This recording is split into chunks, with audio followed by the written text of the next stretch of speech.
rede de fibra ótica lá ele está em Nova Chavantina, né? Então já tinha tido aí problema. Doutor Carlos, boa noite. Boa noite, Rafael. Nós estamos te ouvindo bem e te vendo. O senhor não estava nos vendo, né? Aliás, nos ouvindo. É isso. Agora está É sempre perfeito. assim, né? O nosso teste estava tudo perfeito na hora do ao vivo. Faz É parte. verdade, é verdade. Nós estamos aí já com o pessoal, né? Tem bastante pessoas. O pessoal já tá falando aqui, ó. Tem gente de Vila Rica, direito da Unemate, ligados aqui nessa live, ó, seus alunos.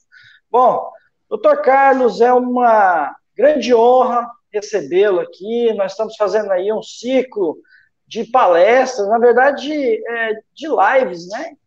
Esse novo formato aí que a pandemia nos trouxe.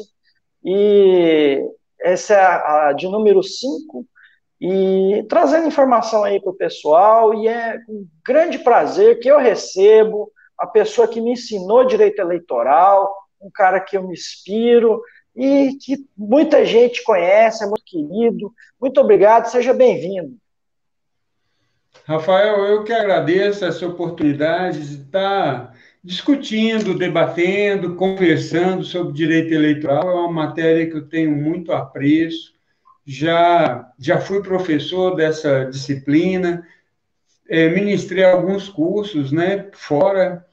E acho que o direito eleitoral é uma forma de democracia, de exercer a cidadania, e tenho realmente como algo muito importante.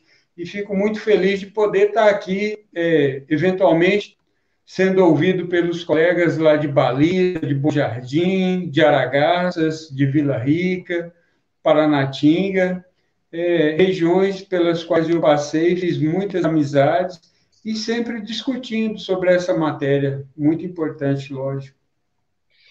Bom, doutor Carlos Eduardo, ele foi militar, tem uma longa trajetória, né, trabalhando aí nos cartórios eleitorais, agora juiz de direito, juiz eleitoral. Conta um pouco da sua história aí, doutor. É da região, né? Filho do José do Araguaia, morou no Pontal. Conta um pouquinho aí, pessoal. A minha história é muito comum à de todos, né, e da região do Vale do Araguaia. Eu sou natural de Aragarças, morei em Barra do Garças, Torixoréu, Pontal. Depois entrei na carreira militar, dei uma rodada pelo Brasil, Amazonas, Acre, Minas, e com o tempo deu a vontade de sair, e a melhor profissão que eu via à época era a justiça eleitoral. Todo mundo falava que trabalhava pouco, e eu falei, então é para lá que eu vou. E, na verdade, é muito trabalho e muita responsabilidade. Eu assumi, fiz 3 concursos, na verdade, para Santa Catarina. Lá eu fui nomeado, mas não cheguei aí. Tomei posse em Minas. Posteriormente, fui convocado num concurso aqui do Goiás e vim. Trabalhei em Mineiros e logo em seguida em Aragarças. Trabalhei com o Natan, uma pessoa também muito conhecida na região, né, um grande conhecedor da matéria. Atualmente estou juiz eleitoral aqui na comarca de Nova Chavantina. Fora isso, também queria mandar um abraço para o Ítalo, né? Provavelmente verá em algum momento essa live.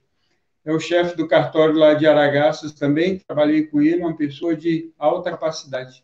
Falou direito eleitoral, exige muito conhecimento, exige muita disciplina, né? Seja por candidato, seja pelos advogados, seja pelos servidores, principalmente para os envolvidos, né? Contadores, todos os envolvidos têm que debruçar mesmo sobre a matéria. E é uma matéria que causa muita dúvida, porque toda eleição há mudanças, e é normal isso. Anteriormente era pior, a cada eleição tinha uma lei, agora a cada eleição tem uma resolução. A lei é sempre a mesma, desde 1997, a Lei 9.504, ela foi editada para reger todas as eleições posteriores. mas mesmo assim o TSE, né, regulamenta cada processo eleitoral e sempre tem uma minúcia.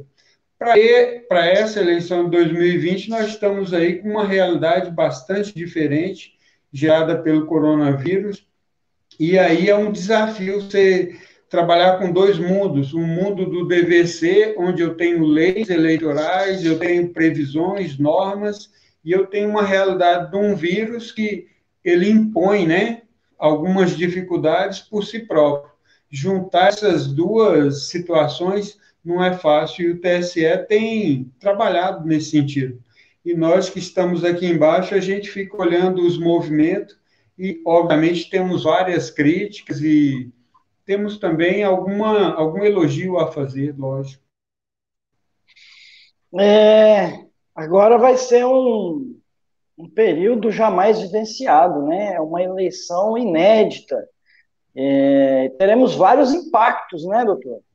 O que o senhor poderia citar como alguns? Eu tenho um aqui que eu vou dizer, talvez seja um impacto, um dos vários, que é a questão da participação da mulher nas eleições. Porque é o seguinte, sempre se sabe daquele problema que tem na participação das mulheres, né? Até existe a cota de gênero, e sempre essa cota, o mínimo, é exercido pelas mulheres, e os candidatos já encontram uma certa dificuldade em achar candidatas. Nós já cansamos de ver aí registro de candidaturas fraudulentos, né? Chega lá no registro de candidatura da pessoa, era uma foto do Facebook, aí eu chamava a pessoa, ela falava que nem sabia que era candidata. E aí, agora, as mães, né, as mulheres ainda que são mães, além da dupla jornada que ela já possui, trabalha fora, cuida da casa, tem que cuidar das crianças nessas videoaulas, né? E aí, como é que ela vai para a rua pedir voto? Então, eu queria que o senhor falasse um pouco aí desses impactos, né? E também sobre esse da participação da mulher. Rafael, vou falando aqui, meu irmão, se você vê que eu estou tomando muito tempo ou indo para um rumo que você pretende não abordar, só me avisar. Realmente, nós temos aí um desafio. Tínhamos uma eleição marcada para outubro, houve a necessidade de alterar essas eleições, né? E houve uma dúvida se era necessária uma nova emenda constitucional ou não, já que a data da eleição está prevista na Constituição. E assim foi feita uma emenda constitucional, a 107, que alterou as eleições de outubro para novembro. Então, nós teremos eleição dia 15 de novembro, primeiro turno, dia 29, segundo turno.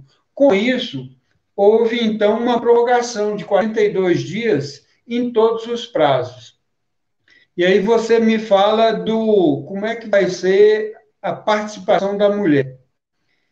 A mulher, ela, né, no cenário eleitoral, ela sempre teve dificuldades, né?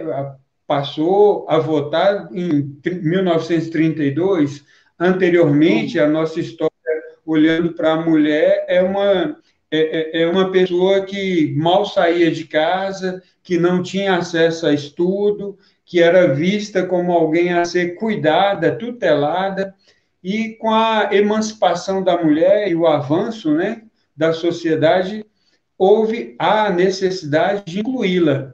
Como é que houve as mudanças? A primeira foi: vamos incentivar a participação da mulher. Não resolveu. Vamos criar uma cota de candidaturas. E isso começou, mas ainda não está surtindo efeito, né? Nós temos a cota de gênero, no mínimo 30%. E quando eu falo 30%, não há dúvida que é pensando na mulher.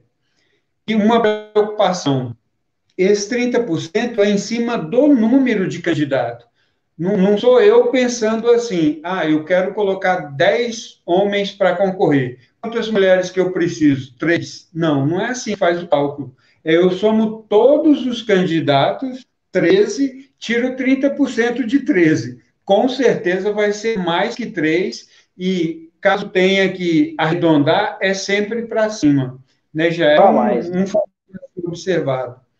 E, como você estava dizendo, tem esse problema da candidatura laranja. Já foi um problema na eleição passada, houve houve um movimento, e normal, né? Estou introduzindo uma norma, de certa forma, quem está julgando, ele olha assim com um olhar mais ameno, mas mesmo assim no Brasil houve várias chapas que foram indeferidas. O DRAP, né, daquela coligação, em suma, cai todos os registros de candidatura. E isso ocorreu, né, na eleição de 2016, muito tempo depois. Ocorreu muito tempo depois, você perdeu. Você foi eleito confiando, né, no seu patrimônio eleitoral, confiando que está tudo certo. Depois de exercendo o cargo, vem uma decisão e fala que o registro da sua candidatura caiu porque a coligação trabalhou mal, colocou candidatas laranja que não tiveram voto, que não gastaram um centavo, e aquele candidato eleito perdeu o cargo. Isso já ocorreu, assim, de forma muito isolada. Eu tenho conhecimento de julgados no Piauí, no Maranhão, mas agora, para a eleição de 2020, é certeza que vai haver uma lupa maior nesse assunto, é uma grande preocupação para os presidentes de partido, realmente chamar as mulheres e realmente colocar elas para levar o seu conteúdo eleitoral, buscar votos, gastar, né, a campanha. Um cuidado que eu vejo muito grande é aqueles partidos que, eventualmente, é muito difícil na nossa região, mas pode ser que algum partido receba do fundo partidário. Ele tem que observar que 30% do que eventualmente recebeu de repasse tem que ser gasto especificamente na campanha do gênero feminino, no caso, 30%. Ele não tem que dividir isso entre as candidatas, mas tem que gastar com mulher. Cuiabá, né, os municípios maiores, Cuiabá, Sinop, Rondonópolis, Vargem Grande, é muito provável que vão ter que administrar isso. Para a nossa região é muito difícil algum partido receber do fundo partidário. Mas tenho medo de ver alguns partidos perdendo após a eleição, após ter vencido nas urnas, correndo o risco de perder toda a eleição, né? Cai todos do partido. Só uma questão aí, tem vários advogados, jovens advogados, eu sempre tenho incentivados para que eles estudem direito eleitoral e para se formar nós precisamos de profissionais nessa área, né? É escasso a quantidade a gente precisa de braço agora nas eleições, né? Tem que ter braço, como diz meu amigo Manuel Neto, grande abraço. Porque o que acontece? Quando se vai entrar com uma ação dessa questão de fraude de candidato laranja, e agora o TSE já manifestou que será diferente os julgamentos, que eles darão uma importância muito grande agora para esse tipo de fraude, né? O que acontece? Quando se entra com a ação, tem aquela questão do litisconsórcio passivo, necessário, da chapa inteira. Para as pessoas que não entendem o que é isso, o que é? Eu entro com uma ação contra a candidata laranja, mas eu teria que trazer toda a chapa, né, na ação, porque ela tem o direito de se defender, oportunidade. Só pode falar um pouco disso? Porque eu já vi pessoas perderem a ação, apesar de ter sido comprovada, haver até confissão da própria mulher que recebeu dinheiro, que teve 0 votos, etc. Enfim, o senhor que é o especialista, o que o senhor me diz? Mas muito bem observado, Rafael. Existe essa questão da legitimidade. Tem a ativa de quem propõe a ação e a passiva contra quem é proposta. E a depender do tipo de ação, eu tenho que colocar nesse rol todos os envolvidos, partido, candidatos. E em outras situações, eu posso não, a lei determina, né, que o único legitimado é o candidato, é só o candidato a prefeito, ou em outras situações eu tenho que arrolar também o vice. No caso, como eu disse, de derrubar todo o DRAP nesse demonstrativo de regularidade do partido, como vai cair todo mundo, eu tenho que colocar nesse polo passivo o partido, todos os candidatos e todos terão, obviamente, oportunidade de ampla defesa do contraditório. O problema é que contra fatos não há argumento. Eu fiz minha campanha redonda, mas o partido registrou a candidatura de uma mulher laranja. Eu fui prejudicado no seguinte sentido: meu registro só é válido se o meu partido preencher os 30%. Para preencher os 30%, ele fraudou. Em consequência, meu registro também é fraudulento. E aí não tem choro. Aí cai a chapa inteira. Com certeza. Aqui no Mato Grosso, na eleição passada, não houve muitos problemas. Na verdade, como era nova nessa situação, eu vi que houve uma preocupação mais em cima do candidato e não com ações com ações visando todo o DRAP. Houve responsabilidade penal, sim, houve responsabilidade penal. Eu sei que em Paranatinga o Ministério Público foi muito forte nessas ações, aqui na Barra mas também. Em relação ao pleito, não. Aqui na Barra teve representação também, que aqui representa várias cidades, né? O cartório eleitoral daqui agora foi extinto uma das zonas eleitorais e aí ela abrangeu todas as outras. E houve também, para que o pessoal saiba, quem investiga isso daí é a Polícia Federal, porque é um crime, né, contra a Justiça Federal, a eleitoral é federal, de competência federal, e responde por crime e não vai passar ileso, né, doutor? Com certeza. A Justiça Eleitoral é um dos ramos, né, da Justiça da União, e é realmente a competência para investigação é a Polícia Federal. Eu vi situações em que quem sofreu mais, né, na eleição passada foram as candidatas individualmente, porque as ações penais, né, contra esse candidato, mas não houve assim muita preocupação na época em responsabilizar toda a coligação.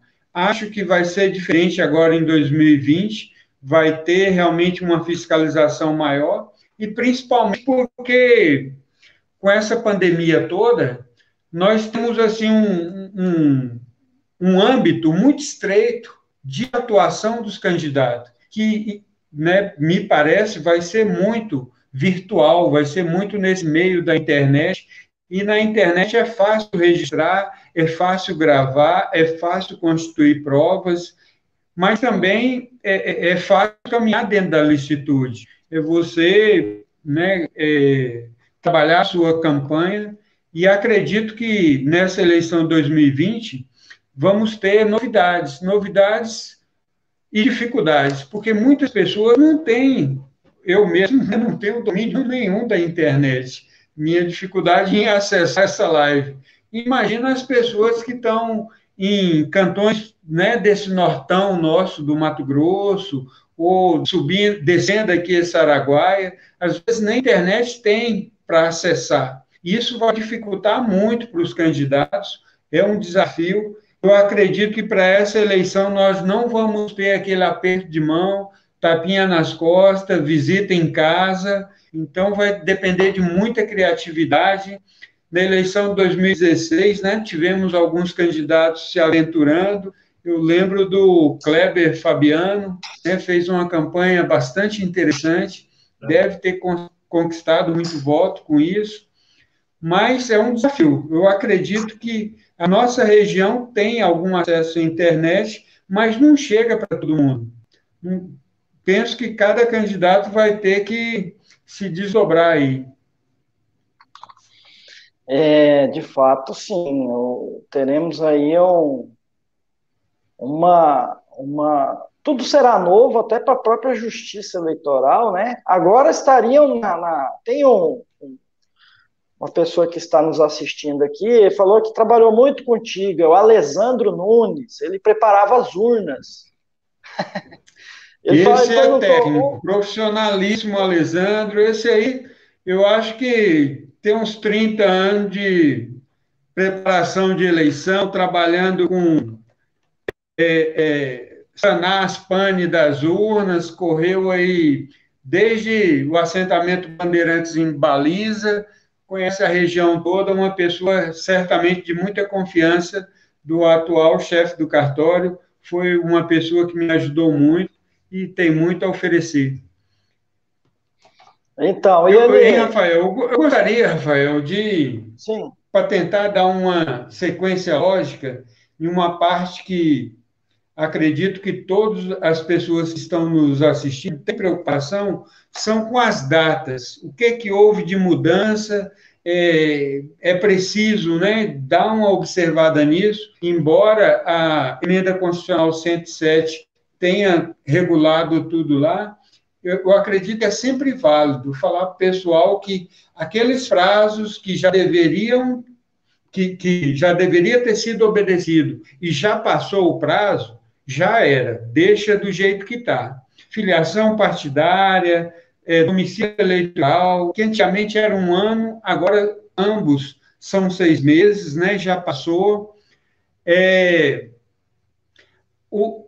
A desincompatibilização daquelas pessoas que precisavam sair 6 meses antes. Quem trabalha com fiscalização, quem trabalha no setor público, que envolve arrecadação de dinheiro, esses aí todos eram 6 meses, mas é uma minoria. Agora, olhando para esse prazo da emenda constitucional para frente, eu tenho preocupação com aqueles apresentadores de programa, de TV, de rádio, a partir do dia 11 agora de agosto, eles têm que se afastar sob pena de estar cometendo irregularidade, no caso, abuso de poder de comunicação, pode gerar aí uma grande dor de cabeça. Fora isso, eu penso que para os partidos a luta começa dia 31 de agosto. Do dia 31 de agosto até 16 de setembro, os partidos têm que fazer aquela convenção partidária para escolher os seus candidatos. Olha o desafio atual. Pode ser que lá em setembro, né, o coronavírus, a crise, tenha piorado. Mas os partidos vão ter que trabalhar com uma situação de regularizar a sua ata, e aí veio uma resolução do TSE que permitiu que os partidos fizessem essa conversão virtual. Mas isso não é simples. Não é simples porque eu tenho que colher uma assinatura dos presentes, né, dos convencionais, e aí eu, conversando com algumas pessoas, eles falaram, olha, pela internet é difícil, tem gente que está no interior, está na zona rural, tem gente que não tem acesso, tem gente que não tem token, aquela assinatura digital para colocar, e aí alguns estão me falando que vão fazer presencial, tentando garantir a segurança sanitária, outros estão falando que vão fazer uma reunião, cada um dentro do seu carro, e alguém vai correr a lista, porque a ata não é muito difícil, né? Tem aqueles acertos anteriores, é fácil redigir a ata, é fácil colocar o nome das pessoas, o difícil mesmo é a assinatura. O TSE deu uma solução também de se gravar tudo. Eu acho que vai ser muito interessante reuniões gravadas, onde as pessoas estão discutindo interesses.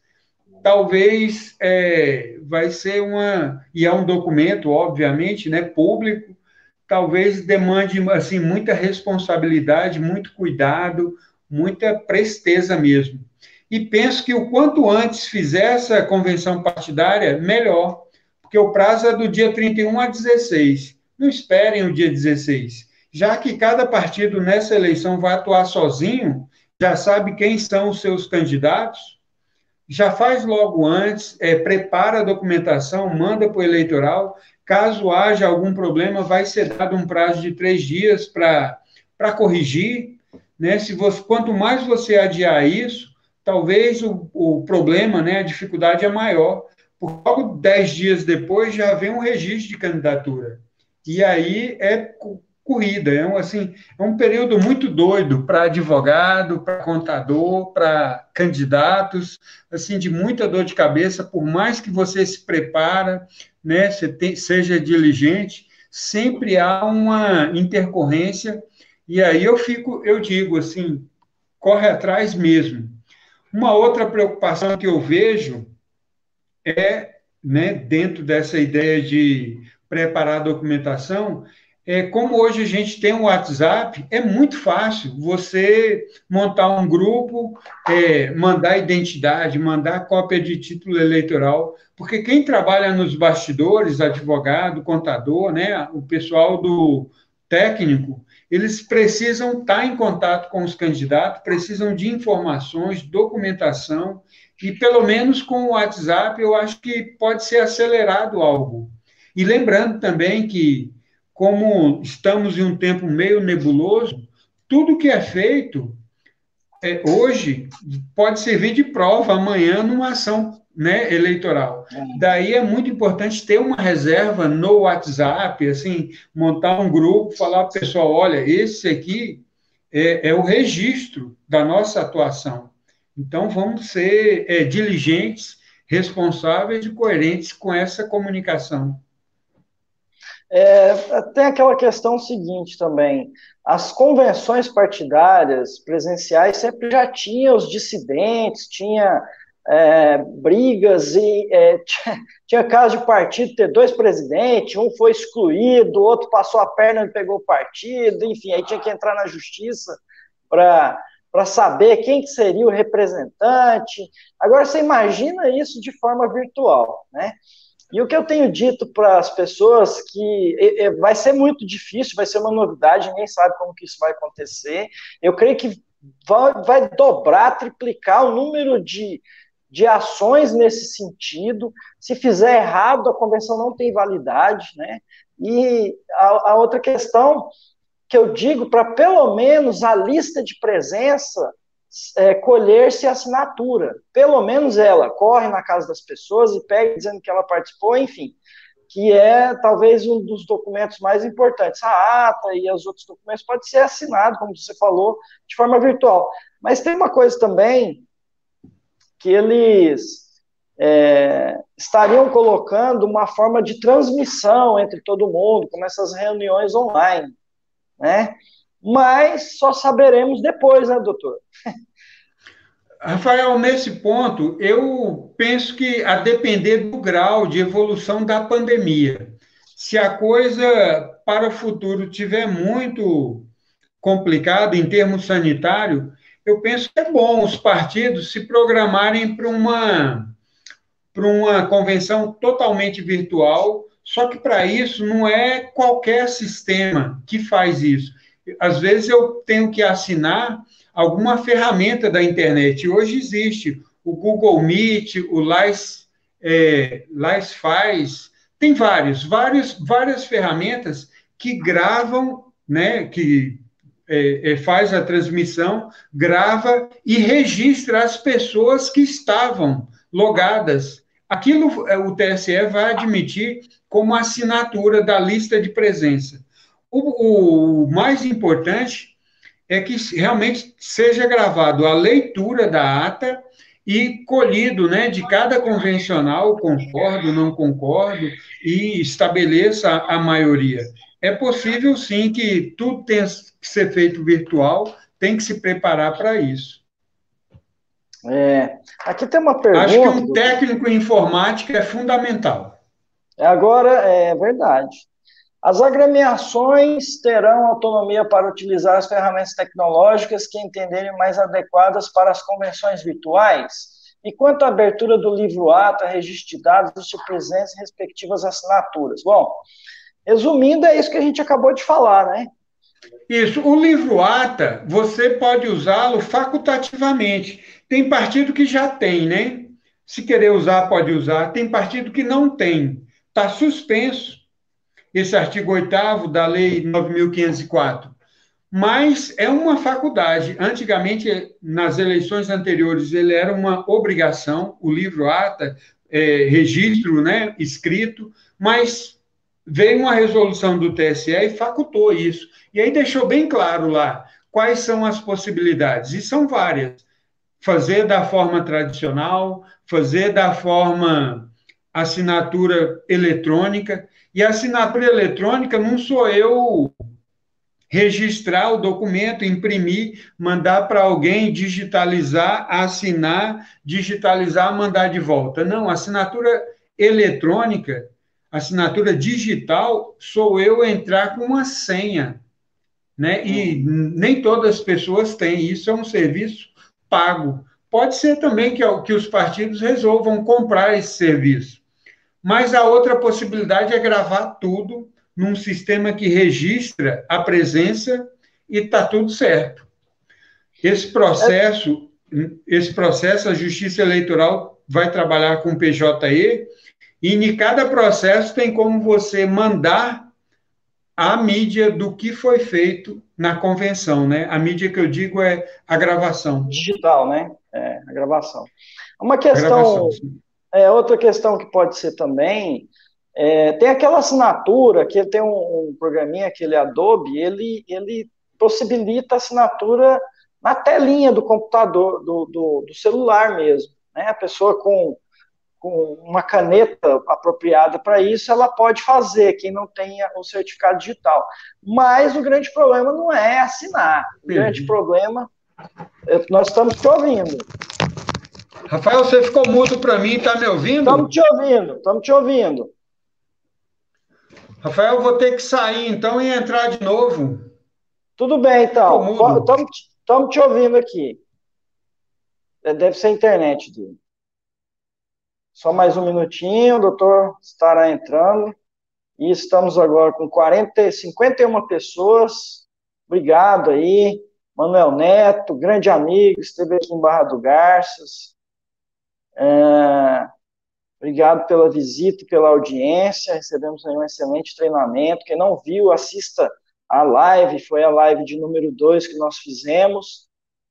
Lembrando que quinta-feira que vem estaremos fazendo mais uma live com o Dr. Lenine Povas de Abreu, advogado, vice-presidente da Comissão de Direito Eleitoral da OAB do Mato Grosso. Doutor, tudo bem? Voltou?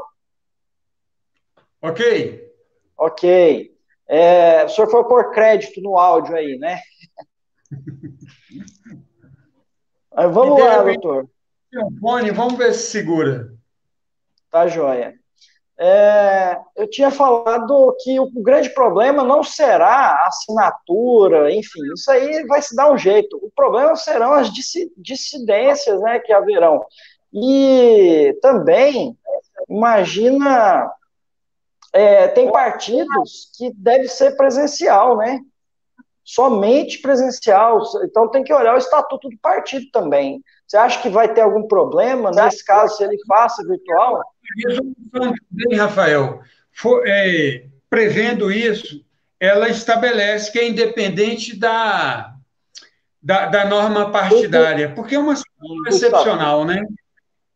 Exato. E aí é possível, mesmo que meu partido não preveja essa sistemática, a própria normativa já autoriza eu fazer independente do partido. Então, por essa razão, o partido não vai poder contestar o registro de candidatura.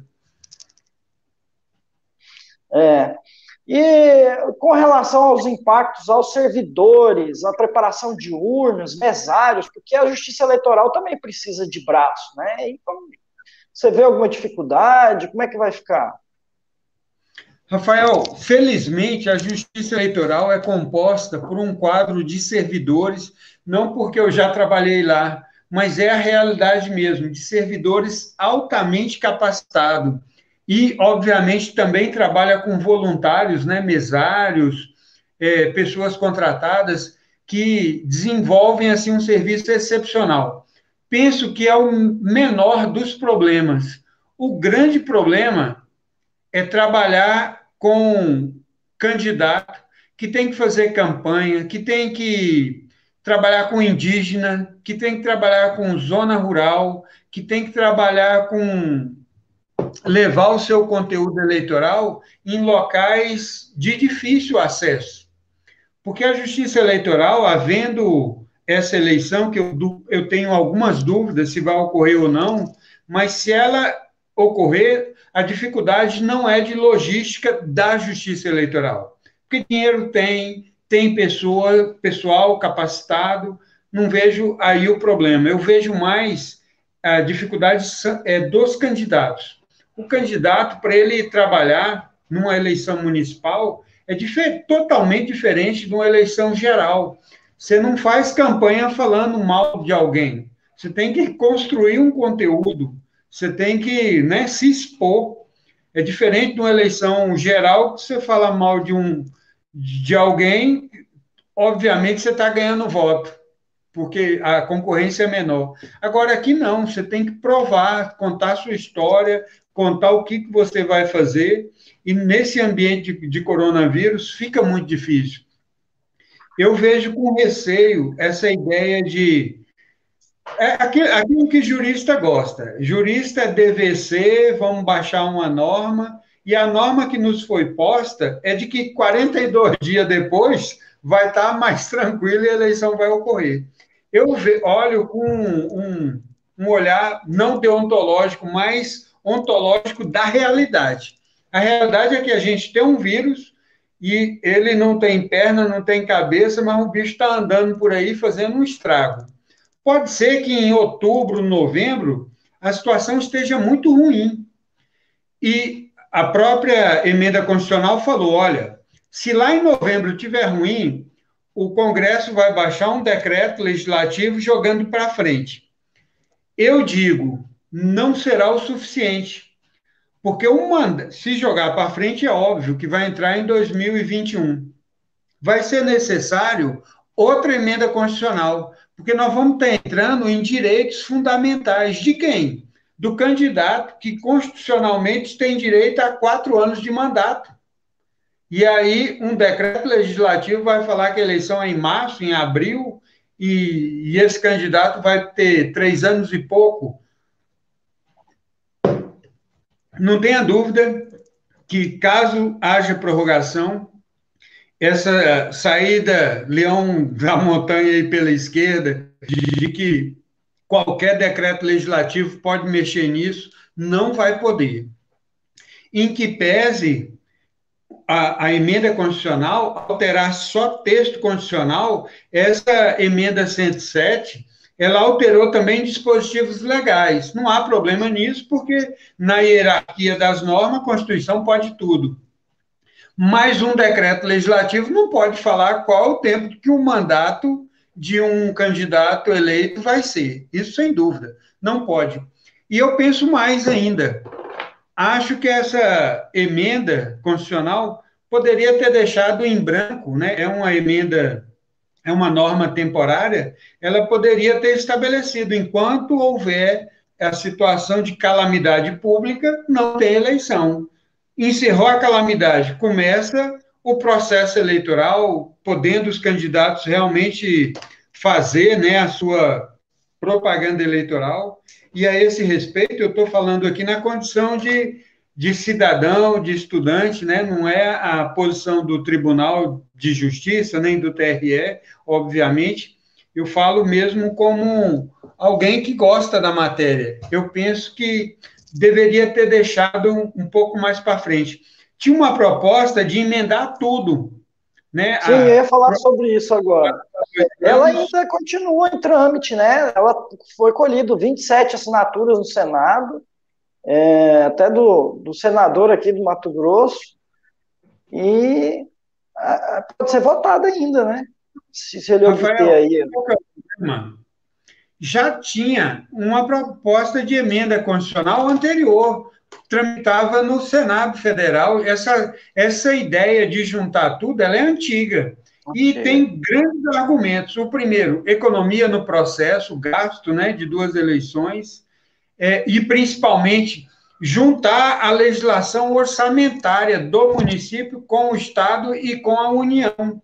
Porque um prefeito, ele pega o orçamento do Estado caminhando né, a questão de repasse, programas do governo estadual, federal, está ali em pleno andamento e o prefeito está entrando. Talvez reunir toda a lei orçamentária fosse melhor. Mas a verdade é que eu penso, nesse período de pandemia também, não é o momento de você decidir questões que influem para o nosso futuro. Em 1982, já houve uma eleição que reuniu, né, município, eleição municipal e estadual. O resultado, pelo jeito, não foi muito bom, embora a gente tivesse em um período excepcional, né, de regime militar.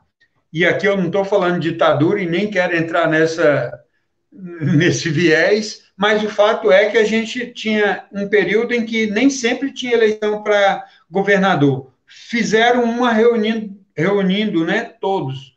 Pelo jeito não foi bom e voltamos ao sistema que estamos hoje. Eu penso que não deveria reunir por causa da pandemia, porque num período de exceção, pandemia, eu vou prorrogar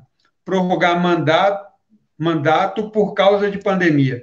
O medo que os congressistas tiveram agora foi de, peraí, então, se a gente prorrogar agora, pode ser que a nível federal, por exemplo, e eu não estou falando de candidato A ou B, mas pode ser que no futuro um presidente venha e, ó, estamos numa calamidade, seca, enchente, não importa, vamos ter que prorrogar o mandato. Eles não quiseram abrir um precedente. A verdade é essa. E Porque...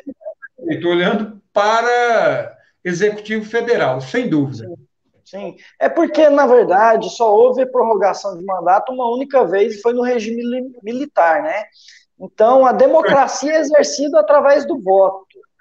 Então, essa fala foi até do ministro Luiz Roberto Barroso, no início do ano, ele já falava, lógico que ele não falava em instituição, enfim, de prorrogação de mandato, etc. Mas o que ele dizia era, assim, nós juristas entendemos dessa forma.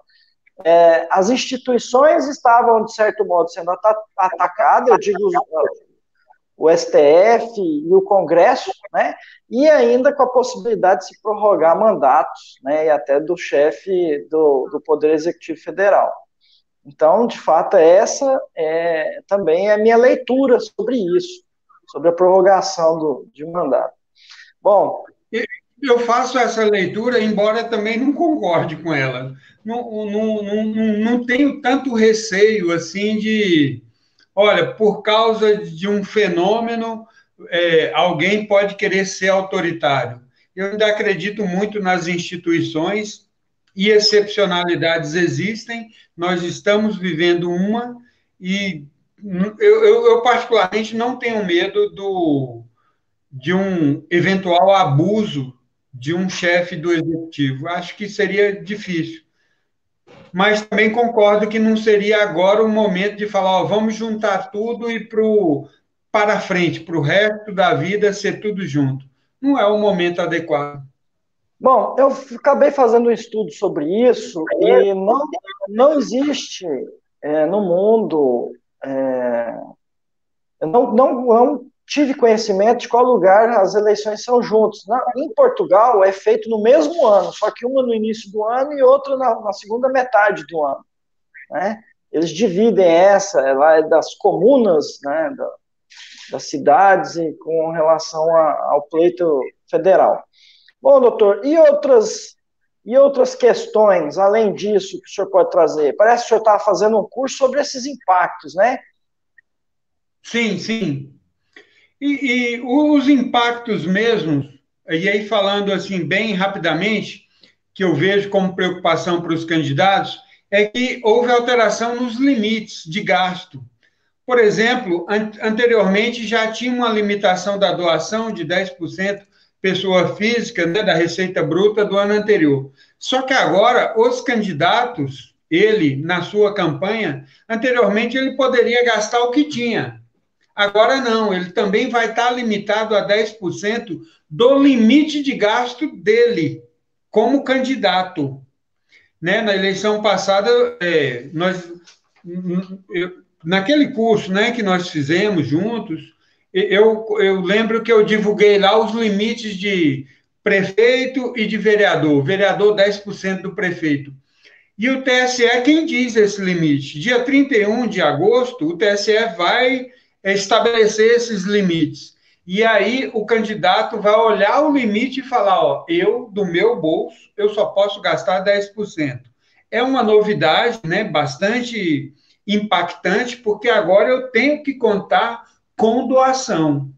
Falando em doação, eu acredito que todos sabem da vaquinha, né, que foi introduzida também para a eleição de 2018 e está valendo para essa, que é o financiamento coletivo do candidato, do pré-candidato poder ir em uma instituição e colocar o seu nome como alguém que está recebendo dinheiro e, eventualmente, se não for candidato, devolve esse dinheiro.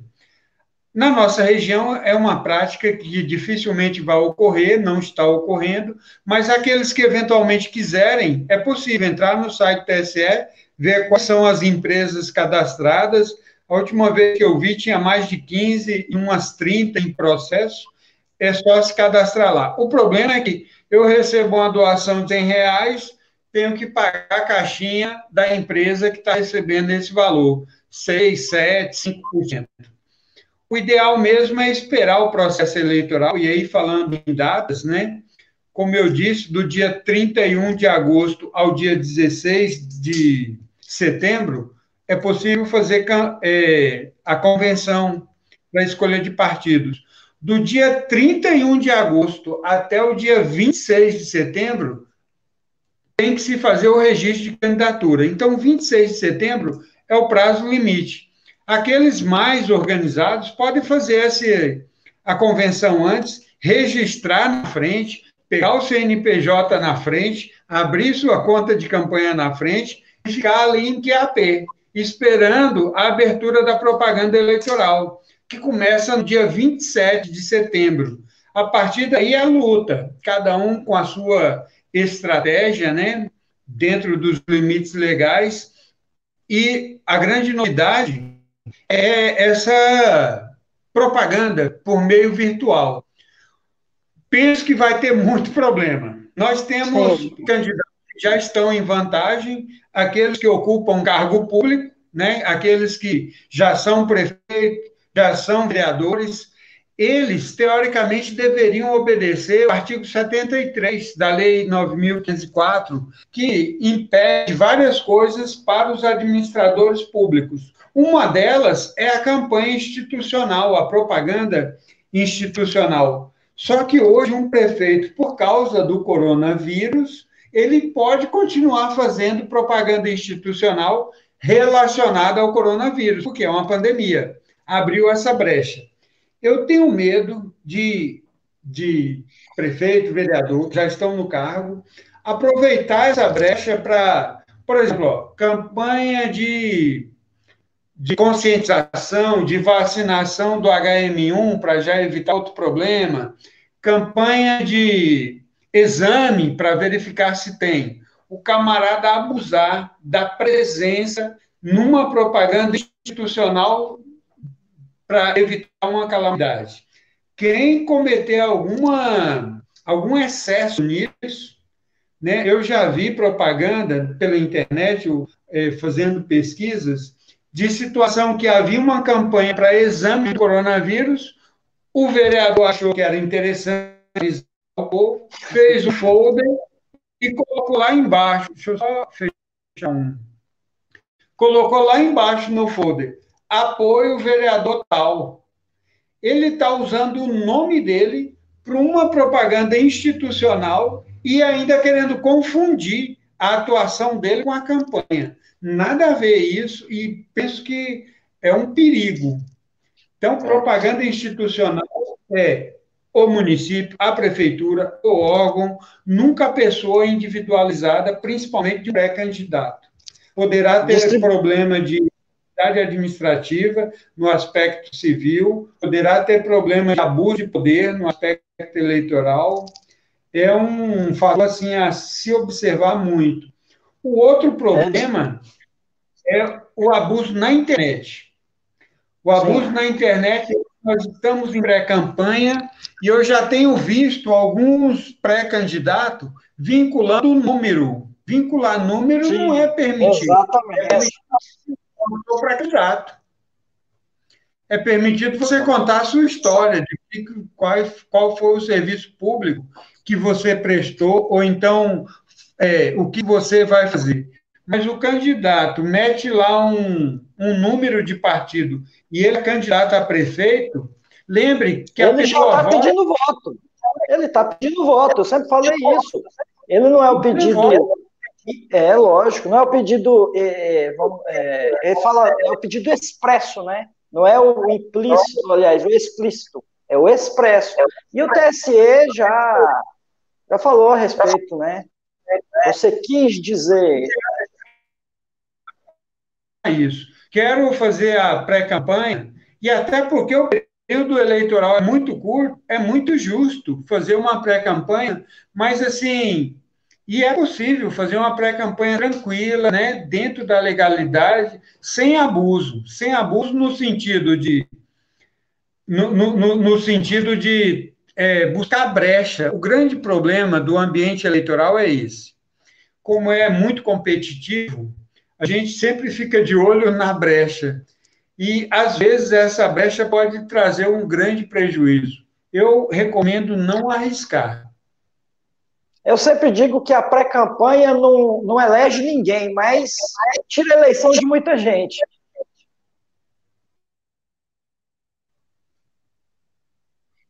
Está me ouvindo, Rafael? Estamos te ouvindo sim.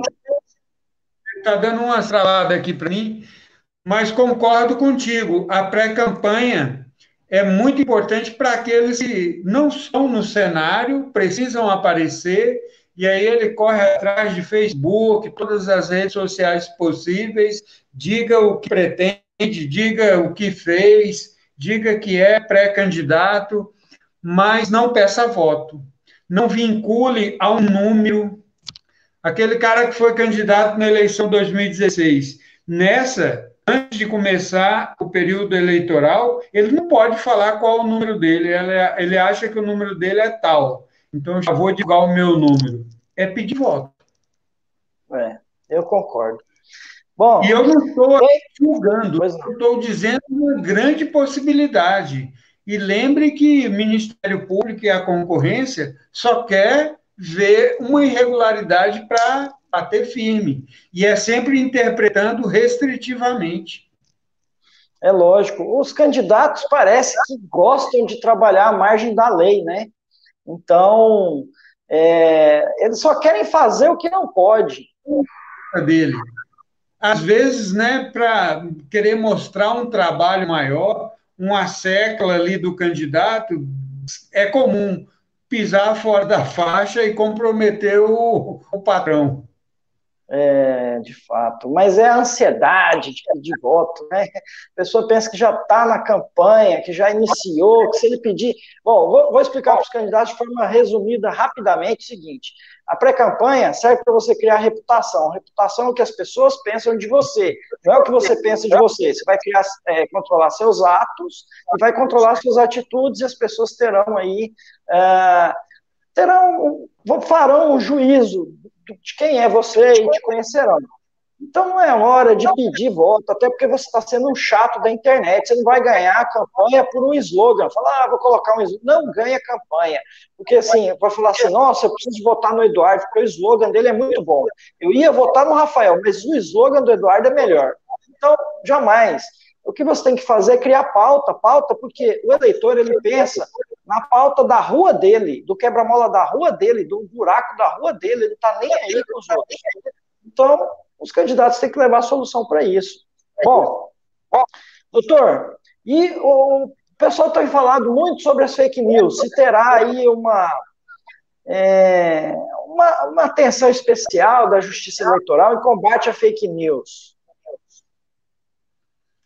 Pois é, Rafael, a mentira ganhou uma perna maior do que já tinha. E aí saiu do campo da ética, né, do bom senso, e entrou para o campo da justiça mesmo, né, com difamação, calúnia. E o pior, na internet isso tem uma exponencialidade. No processo anterior, tradicional, de vez em quando a gente via um panfleto falando uma mentira, né? Dizendo alguma grande bobagem, mas por ser um panfleto, não tinha uma repercussão que tem hoje na internet. Só que também eu vejo como uma situação fácil de provar, né? Candidato. Eu oriento a não divulgar nada do que você tomou conhecimento de, né, do seu adversário, né, numa propaganda negativa. Eu oriento a só compartilhar aquilo que você tem certeza, porque mesmo que você seja apenas aquele que retransmitiu a mensagem, você, candidato, vai pagar um preço caro se aquilo lá for comprovadamente falso, calunioso, injurioso, né? Vai ter repercussão na área penal, na área civil, na área eleitoral, principalmente. E É acho muito fácil. outra coisa, doutor, que a gente vê muito, está sendo as pessoas atacando as outras, né, em função da pandemia, mas para se promover. Por exemplo, uma pessoa que já tem um cargo aí no legislativo, aí ele está apagado, talvez ele não se reeleja, aí ele começa a inventar história e falar mal do gestor público, do prefeito, do secretário para se aparecer, e faz, enfim, é uma forma de fake news também, né? Com certeza. Rafael, eu vou falar uma opinião minha. Quem está num cargo eletivo hoje e não for reeleito é porque é muito ruim. Porque nós estamos num período de pandemia, de carência da população. É hora do gestor público mostrar, no mínimo, fraternidade, mostrar empatia, mostrar respeito, né? Ir a campo mesmo, tirar da ideia negacionista. Infelizmente, nós temos ainda algumas pessoas que ocupam cargo que não aceita a pandemia. Ela está aí matando, me parece, mais de 90 mil pessoas no Brasil, e ainda tem gente querendo discutir se existe ou não pandemia, se tem que usar máscara ou não. Mas por um prefeito hoje, qualquer grande tomada de decisão que ele der, dentro de questão sanitária, o cara fica bem na foto. Não tem como. E se perder, vai ser porque é incompetente. Antes foi incompetente durante a pandemia. Doutor. E o que o senhor me fala também? Nós tivemos aí várias pessoas mandando pergunta se tem qual o limite virtual. Eu não sei se deve ser o limite de gasto virtual. Vai depender, o TSE, o doutor respondeu, né? Vai estar passando o limite de gasto que é total. Eu lembro sobre isso, Rafael. Eu gostaria de dizer que na eleição passada, porque é um cálculo relacionado a outras campanhas e tudo mais. Na eleição passada, salvo engano, o candidato a prefeito poderia gastar até 1 milhão e pouco. E o candidato a vereador, em Barra do Garças, até 100 e poucos mil.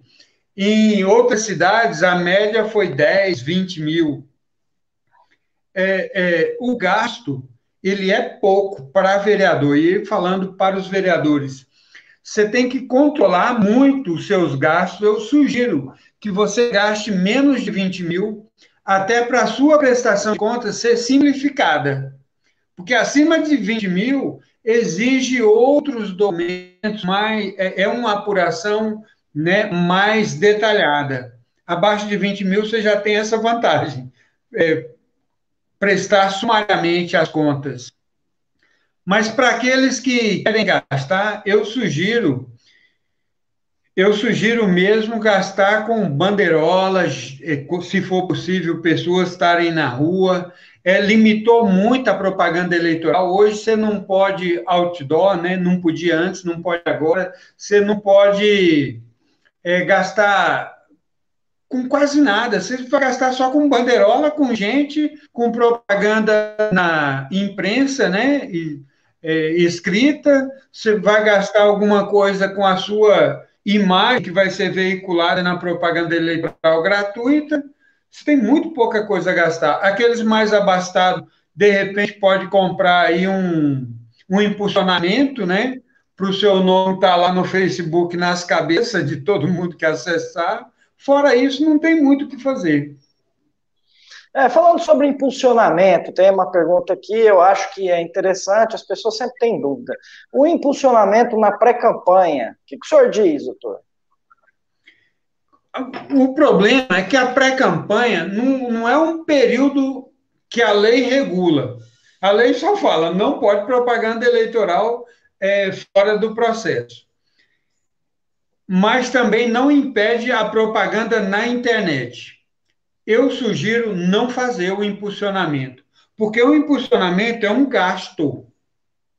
Não é permitido gasto visando a campanha. Eu sugiro você, né, fazer a sua propaganda na internet assim que começar o período eleitoral de campanha, né, a partir do dia 27, você querendo, impulsiona.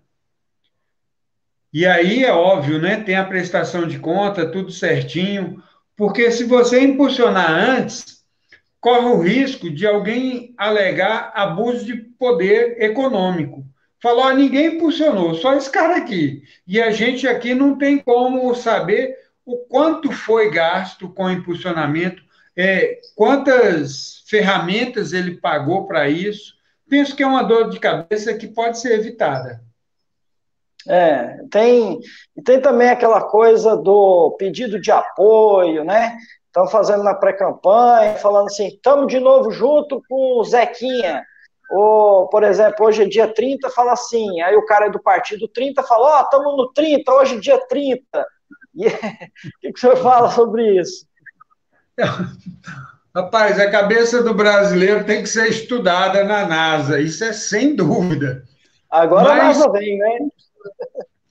eu digo o seguinte, estamos juntos, pedindo apoio. Eu vi vários julgados, principalmente dessa atual composição do TSE, no sentido de que não há problemas. O que não pode sou eu falar, estamos juntos dia 15 de novembro.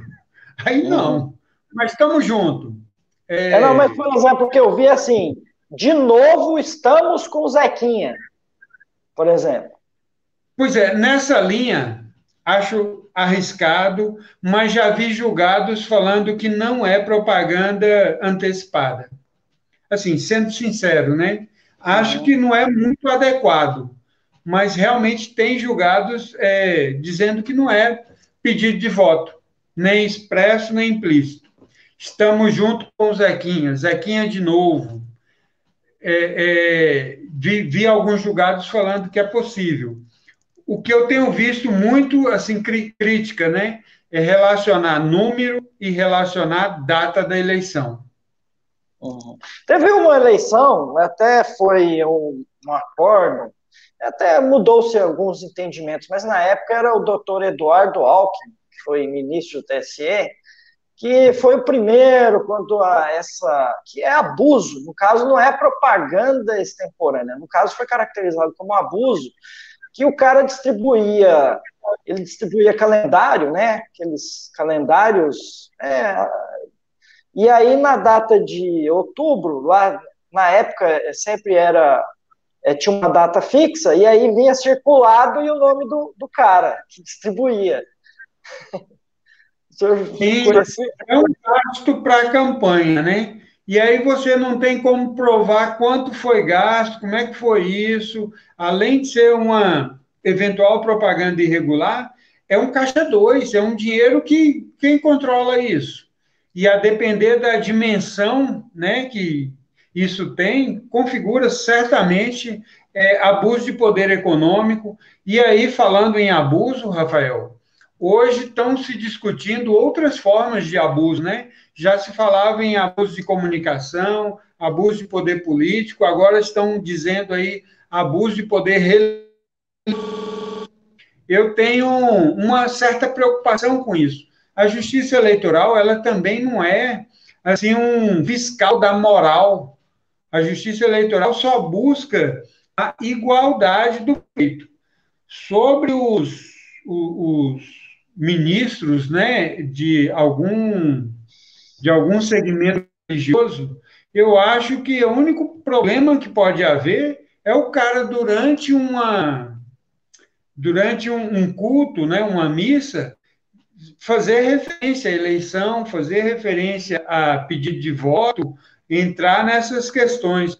Fora isso, naturalmente, o cara já tem um poder religioso quando ele diz, sou candidato. Um pastor que diz, sou candidato. Esse poder que ele tem, ele construiu, não foi agora, sou candidato. Ele construiu durante a vida dele de evangelização, né, de serviço social. Isso aí já faz parte do patrimônio dele como um candidato. Agora, ele só não pode abusar durante o período de campanha, né? Vincular ali um culto fazer de um culto um comício, ou pior, um showmício, né? Já que ele está pegando a autoridade divina para colocar na campanha dele. Bom, sobre esse assunto eu não vou me manifestar, porque é o assunto da nossa próxima live. A Comissão de Direito Eleitoral do Estado, ao qual faço parte, nós estamos elaborando um parecer para ajudar aí, vai para votação no Conselho, e eu sempre defendi uma tese que não só os líderes religiosos, mas também de entes sindicais, dirigentes sindicais, etc., eles deveriam se desincompatibilizar, né? Agremiações, enfim. Mas na quinta-feira que vem nós vamos falar mais sobre isso e, de fato, quem cria essas teses são os advogados, né? A jurisprudência, quem cria são os advogados. Então, aquele candidato que sair um pouquinho fora, qualquer tipo de abuso, vai ser, com certeza, vai ser representado. Doutor, estamos aí com 1 hora de live, né? Vamos caminhando agora para o final. Gostaria que o senhor fizesse mais algumas considerações antes de se despedir. Rafael, esse ambiente eleitoral ele envolve muitos segmentos, né? Advogados.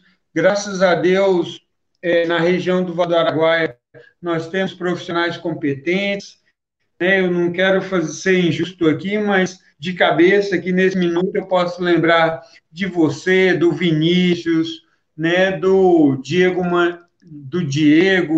posso lembrar do Alex também. O Alex, eu lembro que.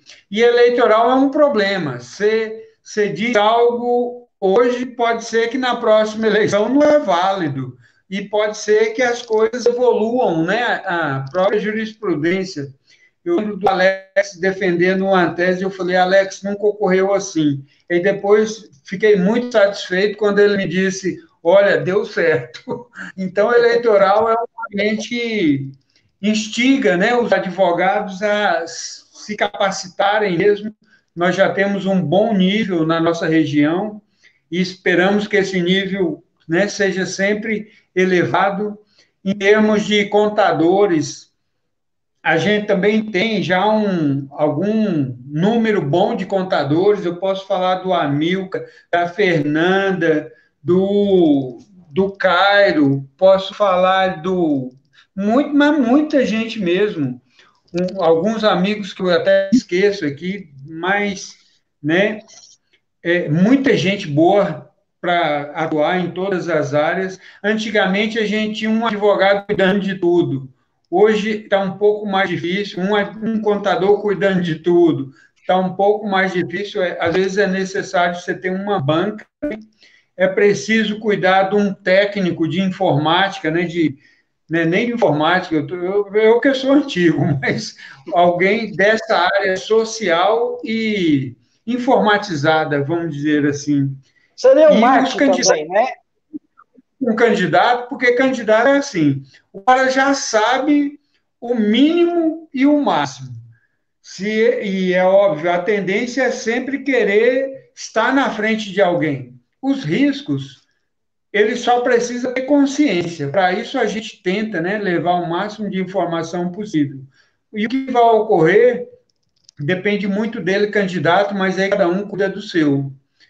penso que a lei tem que ser lida por todos, todos, todos, todos, todos. Eu vejo muitas pessoas falando assim, ó, eu tenho 40 anos de eleição. Meu amigo, cada eleição é uma história, uma lei, é um juiz diferente nos tribunais que aprecia a causa. Não vá com essa ideia de eu tenho experiência. Não, não tem juiz com experiência, não tem advogado com experiência. Tem gente que estuda.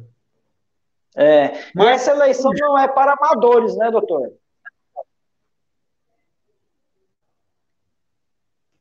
Essa eleição não será para amadores. Não é o seu contador que faz o imposto de renda que vai fazer a sua campanha. Não é o advogado, tem muito advogado bacana por aí na praça, mas tem que contratar os especialistas. Rafael, o último lembrete, e esse põe na conta, hein, que esse é importante. Dia 15 de dezembro, 30 dias depois da eleição, quem não prestou conta não é eleito, não é diplomado, dia 18.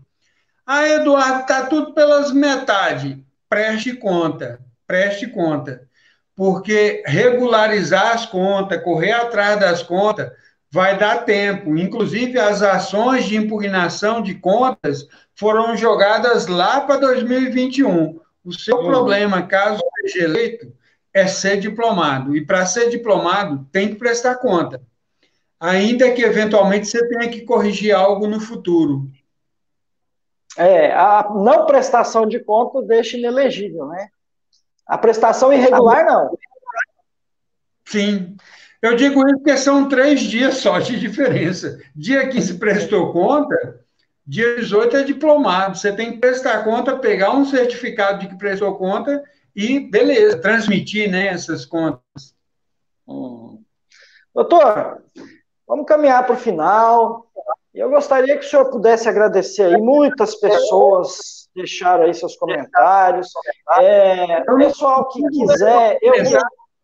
Por isso que eu estou aqui, não consigo visualizar todos, mas com certeza meu amigo Ari, que também trabalha na área de apoio aos candidatos, deve estar aí por aí, e tantos outros lá de Aragaça, que talvez não esteja agora, mas vão ver no futuro, né? Nossos amigos lá, o delegado Galvão, o prefeito José Elias de Aragaças, tantos amigos que vão concorrer, né? Muitos mesmo, muitos mesmo, e eu aqui estou cometendo a gafe de esquecer vários, e eu estou falando só de Aragaças, e já estou esquecendo pessoas, né? O próprio Vinícius e tantos outros, o agrônomo lá de Aragaças também. Eu desejo a esses que eu conheço e aqueles que eu não conheço toda sorte do mundo e toda preparação e, principalmente, cuidado.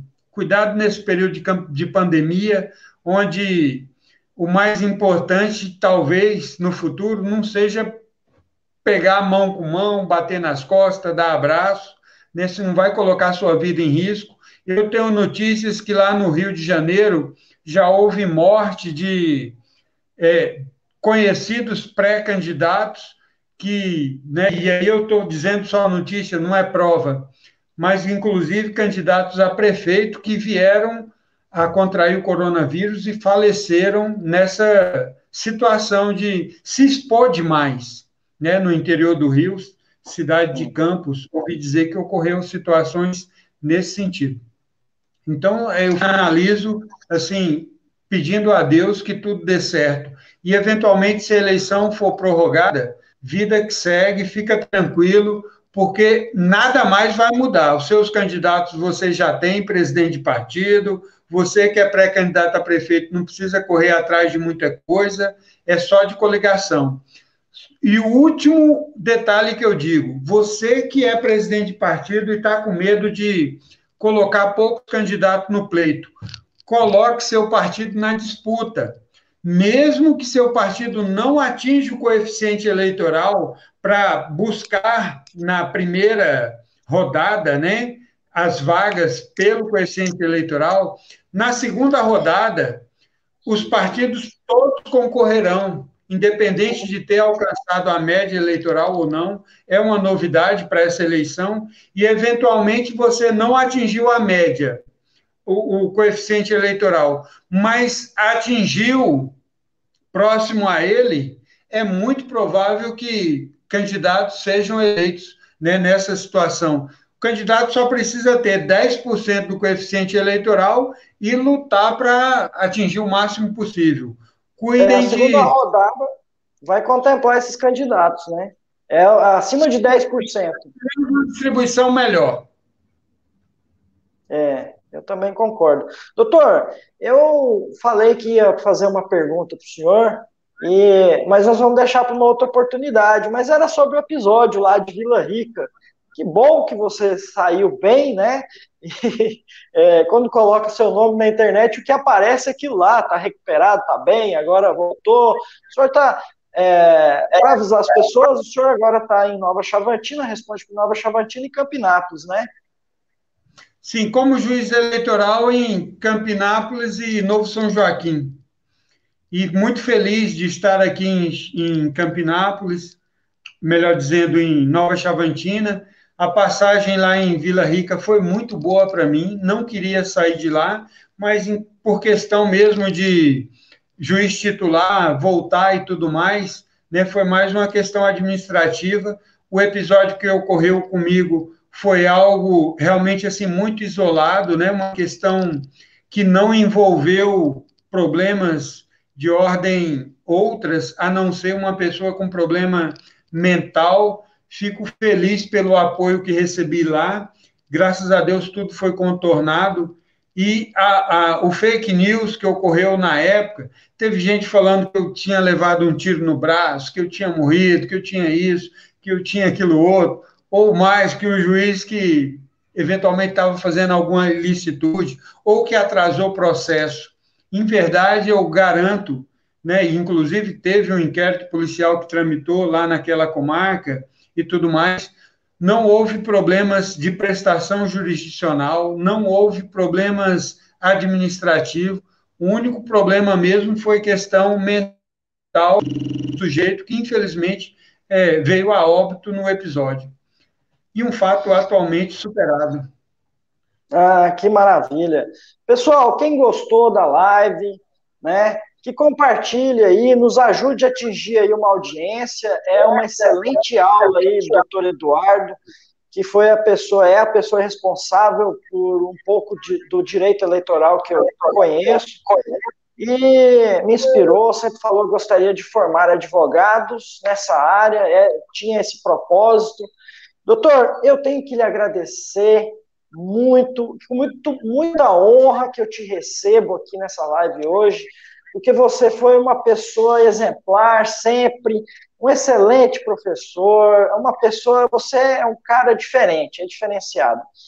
E eu agradeço muito, né? E se tivermos oportunidade aí, eu sei da correria, até de falar contigo, sempre era muito corrido, mas estará convidado sempre que quiser. E vindo a Barra do Garças, por favor, me faça uma visita. Rafael, você sabe dessa preocupação? Eu estava tendente a fazer algumas visitas, principalmente nas câmaras, né, municipais dos municípios da nossa região, tentando levar informação. Tinha marcado lá no Pontal, e aí veio o coronavírus e impediu essa presença. Mas o seu trabalho, a sua iniciativa, contribui para levar essa mensagem. Acredito que todos aqueles que têm dúvida devem buscar informação, e informação de quem está na área, né, do advogado. O próprio Ministério Público não vai negar informações sobre a regularidade do que se pretende fazer. O próprio juiz eleitoral, ele tem um poder de polícia e ele não quer usar isso. Às vezes, embora não exista consulta ao juiz eleitoral, é possível tomar medidas cautelares, né? Assim, cautelares no sentido de prevenção, de evitar algum problema. Olha, eu posso fazer um comício em tal lugar, a distância razoável, haverá problemas. carreatas, até que dia, até que horas, comunicar às autoridades, tudo evita problema, né? O pessoal já mais ou menos sabe quais são os problemas, agora é hora de antecipar a eles. É isso aí. Muito obrigado, doutor, mais uma vez. Nos acompanhe na próxima live aí, pessoal. Eu deixo aí um grande abraço. Viu, doutor? Muito obrigado a todos que passaram por aqui e até a próxima.